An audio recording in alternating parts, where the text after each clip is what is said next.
Recent டைம்ஸில் animals மேலே ஒரு பெரிய பிரியம் வந்துருச்சுங்க. ஸோ எங்கெல்லாம் அனிமல்ஸ் இருந்தாலும் அதெல்லாம் நின்று ஒரு செகண்டு படிக்கிறதுக்கு முயற்சி செஞ்சுக்கிட்டு இருக்கேன். என்னன்னு தெரியல, பிஹேவியர் ட்ரைட்ஸ் வந்து ரொம்ப இன்வால்வ்டாக இருக்குது. ஒரு லேட் செஷன், ஆல்ரெடி ஒரு ஆன்லைன் செஷன் இருந்துச்சு, அதை முடிச்சுட்டு அப்படியே ஒரு மாதிரி மப்பாக தான் என்ன பண்ணேன் அப்படின்னா போய் கொஞ்ச நேரம் ரெஃப்ரெஷ் பண்ணிட்டு செஷன் பார்த்தேன். அந்த ஆன்லைன் செஷன் வந்து நான் ஒர்க் ஷாப்ஸ் பண்ணுறேன் அப்படின்னு சொல்லிட்டு ஒரு ப்ரௌச்சர் போட்டிருந்தேன். மேபி நான் அதை இதில் டேக் பண்ணுறதுக்கு ட்ரை பண்ணுறேன். அந்த ப்ரௌச்சர் ரிலேட்டடான ஒரு workshop, students workshops. அது முடிச்சதுக்கப்புறம் as usual academic support. Like பேரண்டிங்கில் ரொம்ப முக்கியமான ஒரு விஷயங்க, ரியலிஸ்டிக்காக இருக்கணுங்க.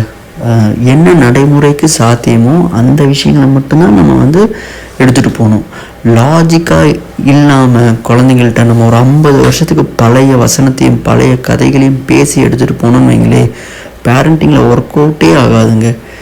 இதை வந்து ஒரு சில பேர் 50 வருஷத்துக்கு முன்னாடி இருக்காங்க, நல்ல விஷயமா இருக்குது. ஒரு சில பேர் ரொம்ப டிலேடாக இருக்காங்க. கொஞ்சம் ரியலிஸ்டிக்காக இருக்கிறதுக்கு ட்ரை பண்ணுங்கள்.